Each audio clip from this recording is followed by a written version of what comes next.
Danke bafethu, welcome back to Nkuli Soccer. Breaking news bafethu, i-Kaizer Chiefs i-interested ku-coach wase-Spain ekuthiwa u-Raul Caneda Perez. Akusiyo okokuqala i-Kaizer Chiefs i-interested kulo coach lona, bake baba interested kuye nge-off season but they decided ukuthi bahlale no-co-coaches. I think it was not even off season, I think it was 2 months back lapho nje, yeah, bake baba ne-interest ngo-coach, but u-coach manje secoacha laphana e-China.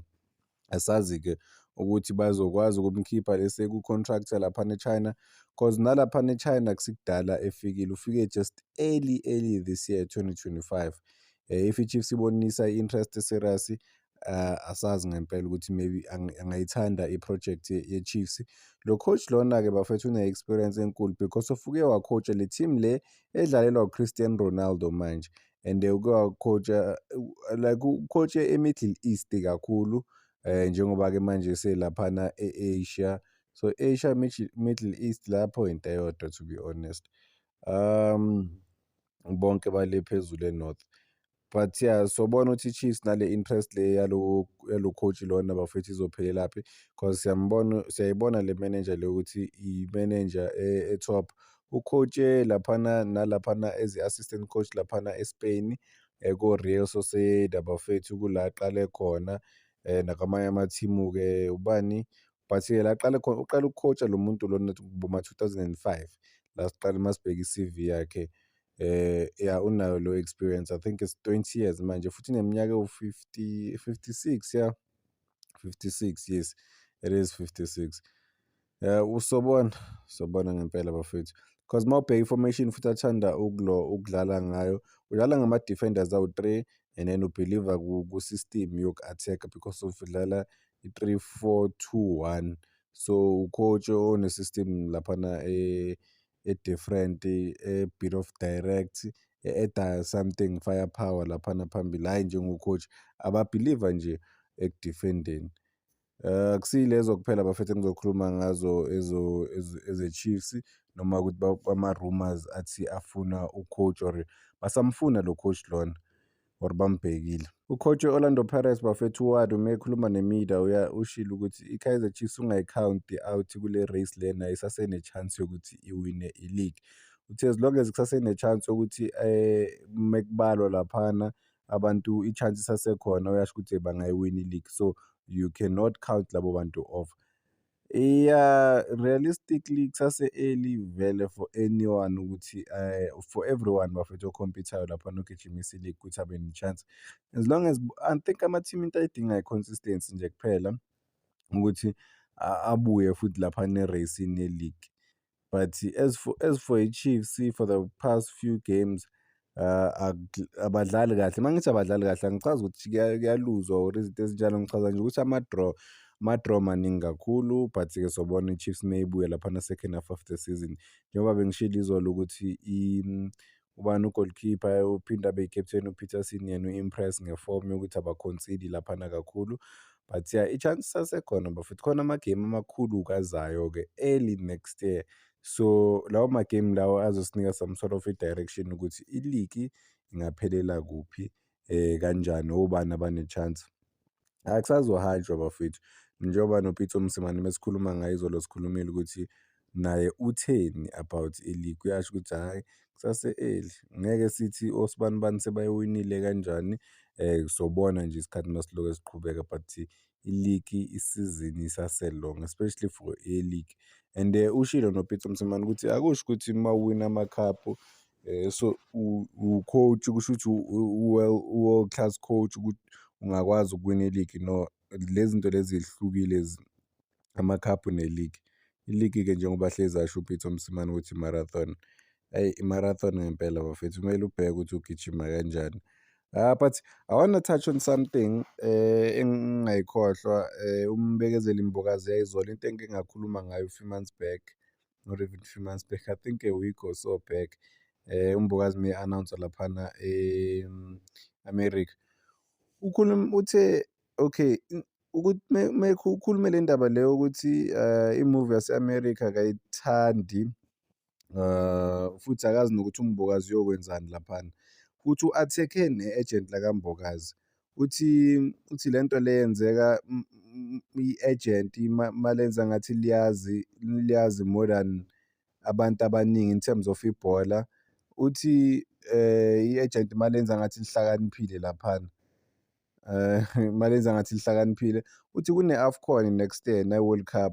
So hhayi, uthi bekuzoba nama-teams angcono, uMbokazi bekazoya kuwo bafowethu, hhayi eChicago. Uthi akacabangi ukuthi i-good choice laphana ukuthi uMbokazi aye e-America.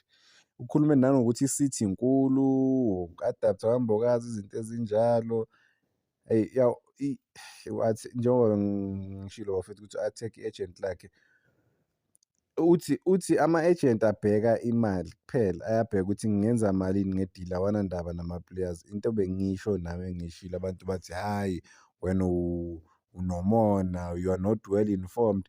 Kanti no, I'm well informed, ngeke ngikhulume ngento engingayazi bafethu. Ama-agent ngiyawazi, ama-agent I've seen them.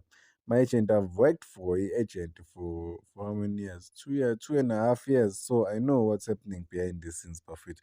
So yeah, asiqhubeke nje ngezaBafana Bafana before sikhohlwa. Bafana Bafana izodlala laphana eDobson Villa versus iGhana ngeyi-16 bafowethu, Tuesday. Tuesday lesiya kuyiBafana Bafana ilaphana eDobson Villa eSoweto. I think Dobson Villa bayithandiswa ukuthi ne-Chiefs idlalile khona, ya-attract-a i-crowd.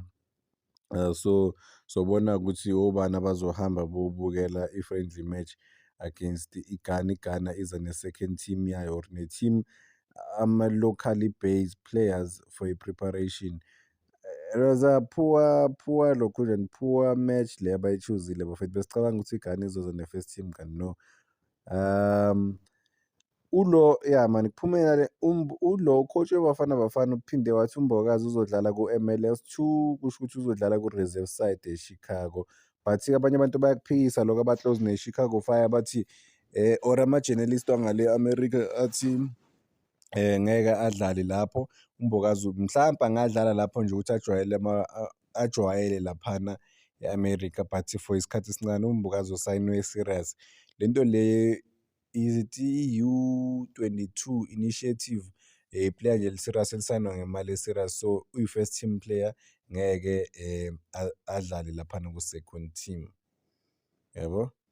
So yizo-ke lezi zaBafana Bafana. Ngicela ukuzibamba lana okwamanje, singeneni kwezinye. UTim Sukazi bafethu on i-TS Galaxy ukhala nje ngey'ponzo ukuthi azikho for ama-teams amaningi laphana ku-PSL. But ushilo ukuthi with or without iy'ponza bona bazomake sure ukuthi i-TS Galaxy iba successful. Uthi maningi kakhulu ama-teams anganazo iziponsor laphana. Uthi i-FNB yakhetha ukuhamba ebholeni just because of manje ayikho i-team laphana ku-PSL ownwa abelungu. Uthi Cape Town City when Cape Town City got relegated, babheka laphana ukuthi iyiphi i-team edizevayo ukuthi bayisponse. Babheka ukuthi hayi man, abantu abamnyama kuphela aba-onayo, yahamba-ke i-FNB. And uqinisile last time i-FNB beyisponsa i-Cape Town City and kwaba ney'nkinga futhi, yabo. So I don't know if inkinga ye-race or yini, but ama-sponsors amaningi bafethu lawa abantu abamhlophe awasasponsi ku-PSL. And ama-sponsors like anemali kakhulu bewangakwazi ukusiza laphana ukufaka leyo mali ukuthi amalo khunjana ama-teams bafethu akwazi ukuphefumula kangcono. But-ke ama-teams kuba nzinyana, kuba nzima ukuthi like enze izinto zenzeke without i-financial backing yama-sponsors, yabo. And into ekudala ekhuluma le uTim Sukazi nanokuthi ama-teams asurvive kanjani zonke izinto, uyasibonisa nje ezinye izinto ukuthi and then kuthathwe omalini and stuff like that ugrana i-team. Nanokuthi ama-sponsor akhipha around 20 million a year kuma-teams amancane afana no-Galaxy. So indaba, but yeah, let me just say this bafowethu, ngoba kuyafana i-racism e-South Africa ikhona ku-space soku-advertise. Ama-sponsor aya-advertise. Mawubheka ile nto le eke yashiwo kuma-radio ukuthi Ukhozi FM, because of isiteshi esilalelwa abantu abamnyama, but number one radio station esikhulu eSouth Africa.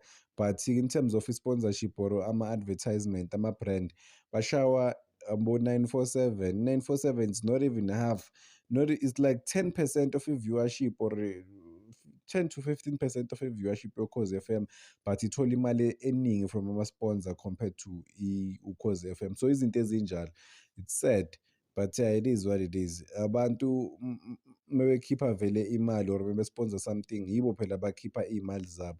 So you can't dictate ukuthi bazosponsor kuphi kanjani, but ama-sponsor bewa-serious ngempela. But at the same time, we can look at ama-sponsor bafethu amaningi akhona for ama-big two angithi. Cause sibona i-Chiefs ne-Pirates bathola ama-sponsorships amaningi and kuyadura kakhulu ku-Chiefs and Pirates. But even ama-team amancane ayawadinga ama-sponsor ukuthi akwazi ngempela ukuphusha, ukuthi akwazi ukukhokhela ama-player kahle, ukuthi umuntu one-team ingamdraini nje i-team yedwa, but kube khona i-financial backing. But kunzima-ke, hhayi kunzima.